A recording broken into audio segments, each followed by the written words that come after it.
My pregnant wife refused to take a paternity test, and I suspect my stepbrother might be the father. I thought my wife and I had the perfect marriage until she became pregnant and refused to take a paternity test. At first, I did not think much of it. I trusted her, but something felt off. She was acting strange, avoiding eye contact when I brought it up. My gut told me there was more to the story. Then I noticed something that made my blood run cold. My stepbrother, the same man who had always flirted with her, the one she swore was just a friend, started acting differently too. Something was wrong, and when I confronted her, she shut me down completely. That is when I realized the truth might be worse than I ever imagined. But nothing could have prepared me for what I was about to uncover. And when the truth finally came out, it shattered everything. My wife, Emily, and I had been together for 7 years, married for 3. Our relationship had always been strong, or so I believed. We had met in college, bonded over late-night study sessions, and built a life together filled with laughter, adventure, and love. I was beyond excited when she told me she was pregnant. I had always dreamed of being a father. The thought of holding my child, watching them grow, and building a future with Emily filled me with happiness. But then, things started to change. At first, it was small. She seemed distant, distracted, almost like she was hiding something. I brushed it off, assuming it was just hormones or stress from the pregnancy. But then came the moment that made my stomach drop. She refused to take a paternity test. I had not even accused her of anything.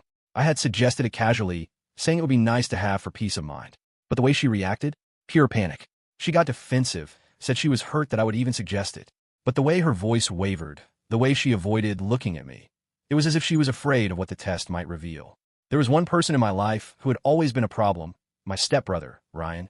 Ryan was my father's son from a previous marriage. We had never been close. He was charming, reckless, and always pushing boundaries. Women loved him. He had a way of making people feel special, even when he did not mean a word of it. Emily and Ryan had always been friendly, maybe too friendly. I had never liked how he looked at her, how he would touch her arm when he talked, or the inside jokes they shared. She had always laughed it off, telling me I was overthinking. But now I could not shake the sick feeling in my gut that Ryan had something to do with this. And I was about to find out just how deep this betrayal went. The first sign that something was really wrong came a week after Emily refused the paternity test. I had let it go, for the moment. I did not want to stress her out, especially while she was pregnant. But I started watching. And the more I watched, the more I noticed things that did not add up. Emily had suddenly changed the passcode on her phone. She started taking calls in another room, speaking in hushed tones. Sometimes, she would come back looking shaken, her hands trembling as she held her stomach. One night, I walked in on her crying. "Emily," I asked, concerned. She wiped her face quickly. "It is just hormones," she said with a forced laugh. I cry at everything these days, but I did not believe her. Then, there was Ryan. He was acting weird too. He had always been cocky, always full of himself. But lately, he seemed on edge, nervous. At a family dinner, he would not meet my eyes. He barely spoke. When Emily excused herself to go to the restroom, I noticed his gaze following her. Not in a casual way, in a way that made my blood boil. I had to know the truth. So, I did something I never thought I would do. I went through her phone. She had changed the passcode, but I knew her well enough to guess. My hands shook as I typed in our wedding anniversary. It unlocked. My stomach clenched as I scrolled through her messages. And then, I found them. The text between Emily and Ryan. "Emily, I cannot keep doing this.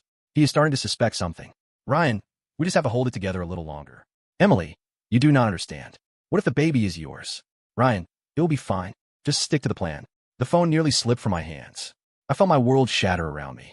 This was not just paranoia. It was not just a bad feeling. My wife had been cheating on me. And worse, the baby might not even be mine. I sat there, staring at Emily's phone, my mind racing. My hands were shaking, my breath shallow. The truth was right in front of me, but my brain refused to fully process it. Emily and Ryan, my wife and my stepbrother. And the baby might not even be mine. A wave of nausea hit me. I felt sick, disgusted, betrayed. My entire marriage, my entire future, I had built on a lie. I knew I could not stay quiet. I needed answers. Now, I heard Emily moving in the hallway. She was coming back. I quickly locked her phone and placed it back on the table. When she walked in, she immediately noticed something was off. "Are you okay?" she asked, concern in her voice. I looked at her, really looked at her. This was the woman I had loved for 7 years. The woman I had planned a future with. And yet, I could barely recognize her now. "Sit down," I said, my voice eerily calm. She frowned but obeyed, sitting on the couch across from me.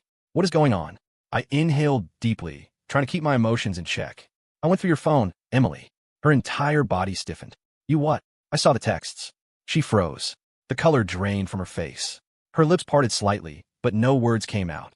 I waited for her to say something, anything, but she just sat there like a deer caught in headlights. I slammed my hand down on the table. Say something. My voice cracked with emotion. Her eyes filled with tears. I was going to tell you, she whispered. I let out a bitter laugh. Oh, really? When? After the baby was born? After I'd spent years raising a child that was not mine. She looked away, guilt washing over her features. I clenched my fists. How long? Emily swallowed hard. A year, she admitted. It happened when you were away for work. I was lonely, and Ryan was. Do not. I cut her off. Do not try to justify this. Tears spilled down her cheeks. I love you, but what? I snapped. You love me, but you slept with my stepbrother? Silence. I took a deep breath, my chest rising and falling rapidly. Is the baby his? Emily hesitated. I do not know, she admitted. That is why I did not want to take the test. I felt my heart physically ache. I shook my head, laughing bitterly. So, you were just hoping I would never find out? That I would just accept this baby as mine? She started sobbing. I was scared. I did not want to lose you. I ran a hand through my hair, tried to contain the anger, the pain, the betrayal clawing at my insides. You already lost me, Emily. Just then my phone buzzed. I glanced at it, Ryan. Fury ignited in my veins. I answered, putting it on speaker. What do you want? My voice was ice cold. Ryan hesitated. Then, he said something that made my blood boil. We need to talk. Please. Do not do anything rash. Emily's eyes widened in panic. Ryan, do not. But I had heard enough. I grabbed my keys and walked out. I needed to face him. I drove to Ryan's apartment, my hands gripping the steering wheel so tightly my knuckles turned white. My heart pounded in my chest. By the time I arrived, I felt like I was about to explode. I banged on his door. Open up, Ryan. There was a pause. Then the door creaked open. Ryan stood there, looking guilty as hell. Listen, man. I did not let him finish.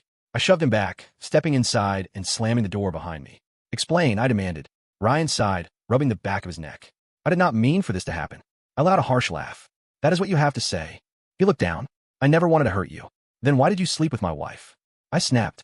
He flinched. It was a mistake. It was not supposed to be anything serious. I stared at him, my rage bubbling over. And the baby? Ryan hesitated. I do not know, man. She told me she's not sure either. I clenched my jaw. Then take the test. Ryan looked away. That was all I needed to see. You think it is yours, do not you? My voice was dangerously low. Ryan finally met my gaze. I do not know, he admitted. But I am willing to find out. I shook my head, stepping back. You know what? I'm done with both of you. I turned to leave, but Ryan grabbed my arm. Wait, there's something else. I yanked my arm away. What? Ryan swallowed hard. Emily, she still wants to be with you. I froze. She told me she regrets everything, Ryan continued. She wants you to forgive her. A bitter taste filled my mouth. After everything? I whispered. She expects me to stay? Ryan exhaled. I do not know, man. I did not wait to hear the rest. I walked out and never looked back. Emily called me every day for a week. I ignored her. Then, she showed up at my apartment, pleading with me to talk. I love you, she sobbed. I made a mistake, but I love you. I stared at her. Do you even know what love is? She broke down crying. Please, we can fix this. I shook my head. No, Emily, we cannot. I pulled out a manila envelope and handed it to her. What is this? She sniffled. Divorce papers. She gasped. No, please. I sighed. It is over. Tears streamed down her face, but I felt nothing. She had destroyed me. 2 weeks later, I received a text from Ryan. Ryan, we got the results.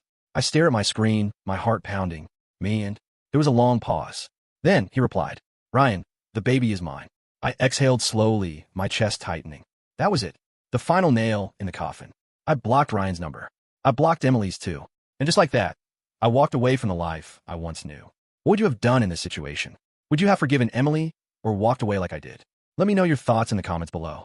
If you enjoyed this story, make sure to like the video, subscribe to the channel, and hit the bell icon so you never miss an update.